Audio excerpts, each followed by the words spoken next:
اور وفاق میں بھی آپ کو وزارتیں دے دیتے ہیں. وہ اٹھے. بلاول چند دن پہلے آپ کو پتہ ہے بنگلہ نمبر 7 پر گئے تھے مولانا فضل الرحمان کے گھر. بلاول گئے. بلاول نے کہا کہ چھوڑے سندھ کے اندر ہماری حکومت ہے, آپ آ جائیں, سندھ حکومت کا حصہ بن جائیں. اور کیونکہ ہمارا اتحاد ہے نون لیگ کے ساتھ, بلوچستان کے اندر نون لیگ کو ہم فارغ کروا دیتے ہیں, مائنس کروا دیتے ہیں, آپ ہمارے ساتھ آئیں اور بلوچستان حکومت کا حصہ بن جائیں. یعنی آپس میں اب 28ویں ترمیم والا معاملہ ہے نا, تو اب دوریاں بڑھ رہی ہیں, ایک دوسرے کو مائنس کرنے کے چکروں میں لگے ہوئے ہیں. ان دونوں کے بعد جی ڈی اے, میں نے آپ کو بتایا تھا رات 2 بجے تقریباً شاید جی ڈی اے کی خبر آئی تھی 2 دن پہلے کہ وہ مولانا فضل الرحمان کے گھر پہنچے تھے. تو جی ڈی اے پہنچ گئے. جی ڈی اے نے کہا دونوں طرف نہ جاؤ مولانا, ہمارے ساتھ آ جاؤ اور مل کر اپوزیشن کرتے ہیں. اپوزیشن بھی کیا, لوگوں کا چومر نہیں کر رہا ہے مولانا فضل الرحمان کے. وہ جو مہنگائی کے لیے مارچ لے کے آ جاتے ہیں, ایک لفظ نہیں جی مولانا فضل الرحمان کے منہ سے نکلا. کیا کہنا ہے, ملک کا بیڑا گرک ہو رہا ہے. آج ہی میرے سامنے خبر ہے, ایسٹر سے قبل تنخواہیں نہ ملنے پر صاف ستھرا پنجاب کے عملے کا احتجاج, تنخواہ مانگنے پر ہمیں نوکری سے نکالنے کی دھمکیاں دی جا رہی ہیں. آپ وہ بیچارے ہمارے مسیح بھائی چھوٹی چھوٹی نوکریاں کرتے ہیں, صفائی کا کام کر لیتے ہیں, نالیاں صاف کر لیتے ہیں, جو ہم لوگ کام نہیں کرتے گٹر, وہ بیچارے وہ بھی صاف کر لیتے ہیں. اور ستھرا پنجاب, ان کو تنخواہیں تک نہیں مل رہی. اور یہ اس ملک کی صورتحال ہے. شاہد خاقان عباسی صاحب نے بھی آج پریس کانفرنس کی, سابق وزیر اعظم نے کہا آج وفاق اور صوبائی حکومتوں میں کرپشن بدترین سطح پر ہے.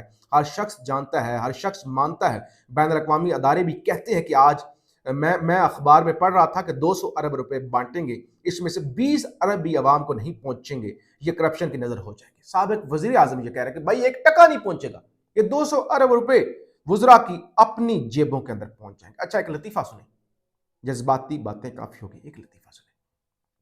ایک جماعت ہے پاکستان کے اندر, جماعت اسلامی, حافظ نعیم الرحمان ان کی امیر ہیں. وہ جنہوں نے بجلی کی قیمتوں پر احتجاج اور لانگ مارچ کیا تھا اور پتہ نہیں کہاں غائب ہو گئے. بجلی تو نہیں سستی ہوئی لیکن وہ غائب ہو گئے. ان کے ترجمان ہیں جناب کیسر شریف صاحب. کیا فرماتے ہیں, کہتے ہیں وزیر اعظم میاں محمد شہباز شریف صاحب کی طرف سے پٹرول کی فی لیٹر قیمت میں 80 روپے کی کمی پر پوری قوم مشکور ہے. امیر جماعت اسلامی پاکستان حافظ نعیم الرحمان صاحب جن کے شروع کردہ تاریخ کے پہلے دن کے زوردار احتجاج پر حکومت یہ فیصلہ کرنے پر مجبور ہوئی. یہ ابھی آغاز ہے, آگے دیکھتے رہیے. کہتے ہیں کہ یہ اصل میں جو 80 روپے پٹرول سستا ہوا نا, لیوی ختم کی گئی, وہ تو جماعت اسلامی کی امیر حافظ نعیم الرحمان کا دباؤ تھا. ہائے ہوئے, بجلی سستی کروا نہیں سکے, اتنا ہی دباؤ ہے. یہ الیکشن کال دیتے, جعلی الیکشن ہوا ملک کے اندر, ہو سکتا ہے نیا الیکشن ہو جائے, دباؤ کی وجہ سے لوگ تھر کانپنا شروع ہو جائیں. اور اگر وہ بھی ہو جائے تو ذرا ٹرمپ کو لگائیں دھمکی, اوے ٹرمپ کیا کر رہے ہو, جنگ ختم کرو. اور ہو سکتا ہے ٹرمپ بھی تھر کانپنا شروع ہو جائے, رضائی لے لے, کمبل لے لے, نمونیا ہو جائے اسے کانپ کے, اور یہ جنگ سے بھی لوگوں کی جان چھوٹ جائے. کیسے کیسے لوگ کس طرح سے آ جاتے ہیں. بہرحال عباس اراغچی ایرانین وزیر خارجہ, کیونکہ خبریں امریکی میڈیا نے چلائی نا کہ ڈیڈ اینڈ پہ چلا گیا ہے اور پاکستان کی ایران نے بات نہیں مانی اور مذاکرات کامیاب نہیں ہو سکے.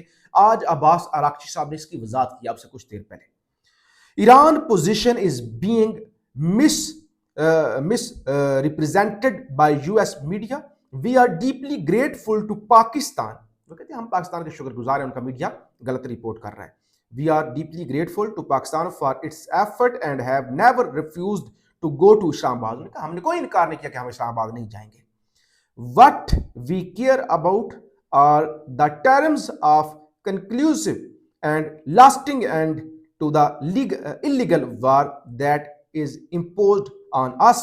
پاکستان زندہ باد. اور ساتھ میں انہوں نے وہ ویڈیو بھی لگائی جس کے اندر ایران کے اندر لوگ سڑکوں پر نکلے ہوئے پاکستان کے جھنڈے لے کر اور وہ پاکستان کا شکریہ ادا کر رہے ہیں.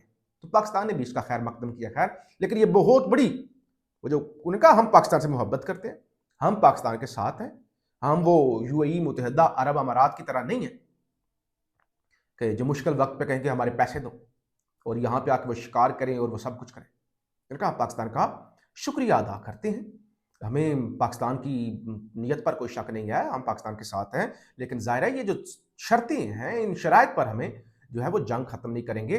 یہ شرائط ہمارے لیے ناقابل قبول ہے. ہم چاہتے ہیں کہ ایک مستقل امن کا جو ہے وہ راستہ نکلے, یہ نہیں کہ 4 دن بعد پھر جنگ شروع ہو جائے. بہرحال یہ صورتحال ہے. فیڈ بیک ضرور دیجیے گا, چینل کو ضرور سبسکرائب کیجیے گا. پاکستان زندہ باد.